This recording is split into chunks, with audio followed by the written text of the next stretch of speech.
What is up, everybody? It's April 22nd, 2011. Thank you for joining us on Justin.tv. I'm the voice of choice, Christian Rosenberg, along with the ring announcer to the stars, Tony Graziano, here for IWL Presents Cross Out here at the American Legion Hall in Chino, California. How are you doing, sir? Excellent, Mr. Rosenberg. It's always a pleasure to be here. And frankly, every time you show up to an IWL event, you don't know what's going to happen. I may talk about you. I may talk about your mom. This show may run smoothly. You never know what's going to happen. Well, we know that won't. Well, I mean, it's Insane Wrestling League. When does everything run smoothly when it's called the Insane Wrestling League? This is true. The IWL, not only are we a great mix of action, we are also a human train wreck. So guaranteed, you're going to see something you like. Case in point, this man's a ring announcer. Yep, I mean, seriously, we are screwed. Well, let's put it this way, though. We have a completely stacked card here with a capacity crowd. People are already filing in. We're only about a half hour away from showtime. We're going to just run down the matches a little bit for you guys, give you a little more so of what's to come for this exciting show here at IWL. First off, we're going to start with an incredible Fatal 4 match with two guys who made their debuts last show. Ray, can you roll your R's? Because I cannot. Stop! He didn't roll his R's, so he failed. So I could have done that you too. know what? I'm Italian. Do you know how freaking hard that is? I'm Jewish. That's besides the point. Ray Rosas and Chris Cadillac, as well as Joseph Knox and Simon Lotto. Now, Joseph Knox hasn't been wrestling in a little while. Simon Lotto came up a little short in an excellent effort in a triple threat match last show. And then Chris Cadillac emerged victorious over Ray Rosas. How do you think a match like that is going to go? I mean, seriously, in a match like this, you can't, you really can't pick a favorite. I mean, you look at Rosas, Cadillac, and Lotto, who all have their distinct, lucha-influenced high-flying styles, and you have Knox, who is just excellent, prototypical brawler. I mean, seriously, these guys may want to take to the sky, but I've seen Knox really rip people off the top turnbuckle and just beat them like a sack of potatoes. I mean, this has everything you want. It's true, and this is going to be nothing but crazy high-flying action. Oh, exactly. And let me specify, because, I don't know if it's my fault for not mentioning this, or probably maybe fans just don't know. Good rule of thumb, if you come to an IWL show and you have the slightest concept that they make them flying out of the ring, they probably are. So, move, okay? We're not paying your medical bills. Just putting it out there. Well, there you go, and you know what? As fast and crazy as that's going to be, technically, it's been promoted that the IWL has all three of their championship matches on the line tonight. However, the Wild Women's Wrestling Company, they have their championship on the line here as well tonight, as Lucky O'Shea will defend her Wild Championship in a triple threat match against Katie Rock and Amanda. Exactly. Amanda has been a perennial contender for the Wild title, and Katie Rock is clearly no slouch in her own right.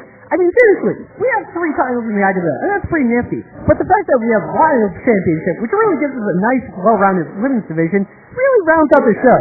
And I mean, seriously, if you haven't seen these ladies wrestle yet, you're definitely in for a treat. It's true. Both in the ring as far as their physical abilities, and let's be honest, they're nice to look at too. Yeah, hey, I know my wife ain't watching this, so I'm just going to put it out there. You're married? Yeah, I know, shocking, right? Listen. Us Italians, we bag them young, we stuff them full of children, and we're Catholics so we can't get divorced. It's the greatest fucking thing in the world. Does she wear a mask too? No, thankfully, because that would be so much creepier than it already is. Because you're not creepy enough. No, because I am clearly not giving off a slight rapey vibe. Not at all. TVPG, all right. Like that's ever going to happen. No. So we go from an awesome Fatal 4-Way with high-flying action to a triple threat match for the Wild Championship. And then we got Justin Rake of Ground Zero facing the debut of Tyler Durkin. I have yet to meet Tyler Durkin, but from what I've been told, he can be the most bizarre individual that I will ever meet, so I've been told.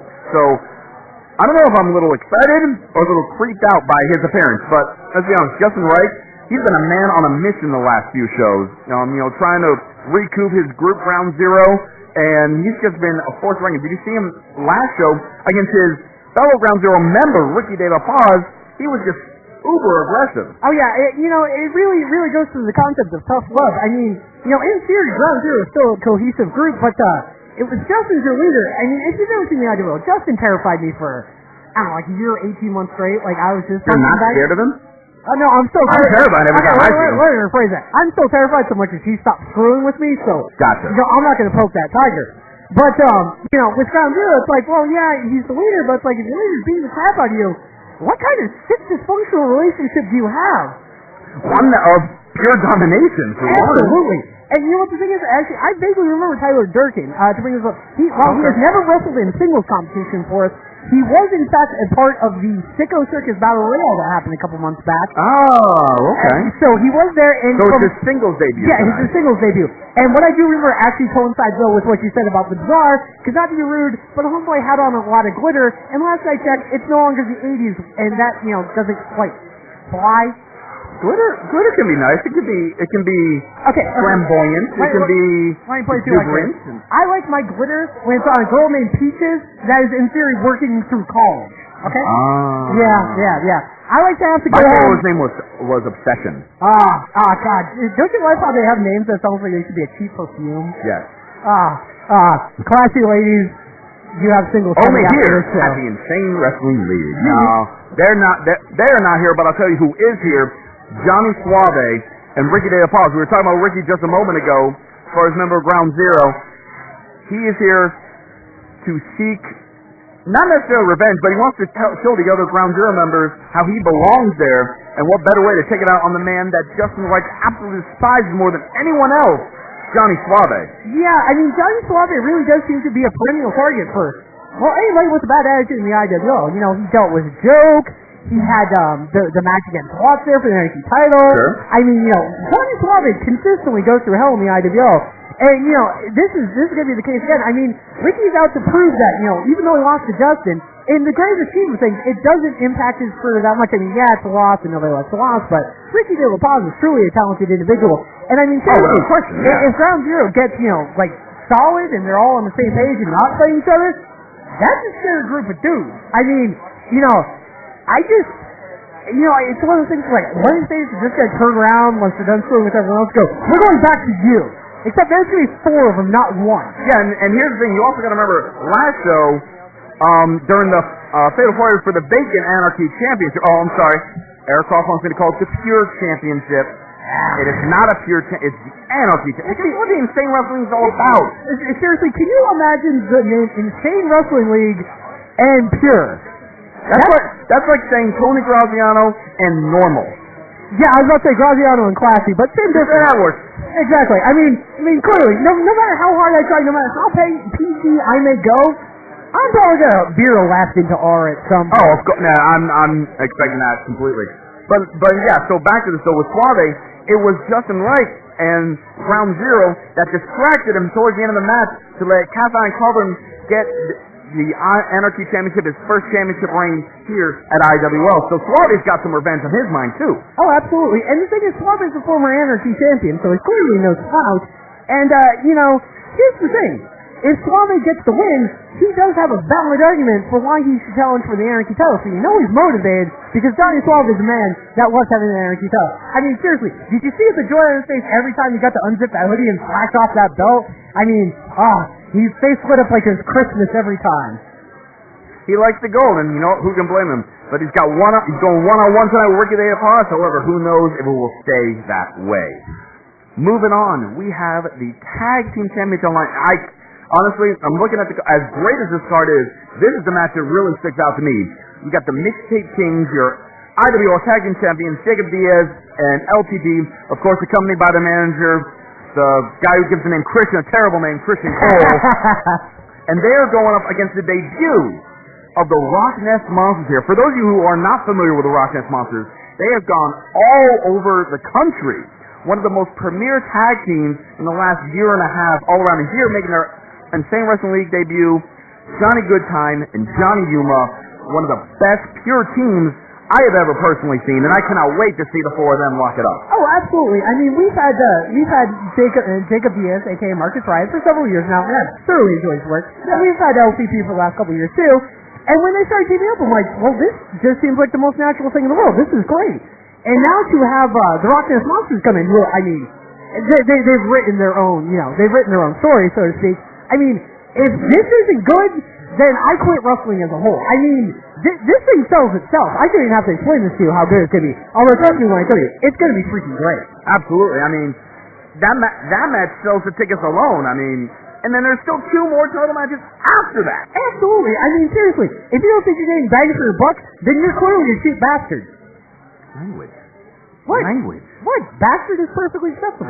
Whatever.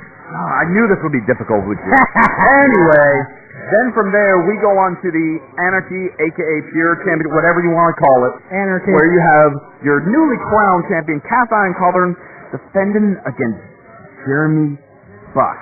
Oh yeah, that just Jeremy Buck. Oh, I know. One of the fastest men in pro wrestling against one of the hardest hitting men in pro wrestling. Oh, absolutely. I mean, Cast Iron Cauldron showed up, and I walked backstage, with my silly mask on, as per usual. Everyone's like, oh god, there's a guy with a legit handlebar mustache.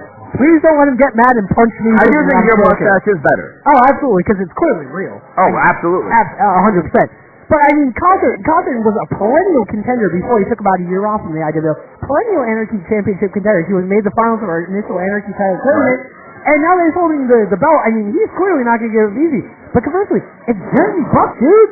One half the generation me, one of the most decorated tag team wrestlers in, not even SoCal, not even the U.S., but I mean, internationally. They've gone to Japan, they've gone to Europe. I'm pretty sure they did the Puerto Rico swing. Mm-hmm. I mean, they've hit everywhere that's really important in pro wrestling. And let's be honest, Cast Iron Cauldron, last month he finally got the monkey off his back. He has had numerous title shots for the Anarchy Championship, even had several IWL World Heavyweight Championship matches, always fell a little short, finally got it. Now the question is, can he maintain it?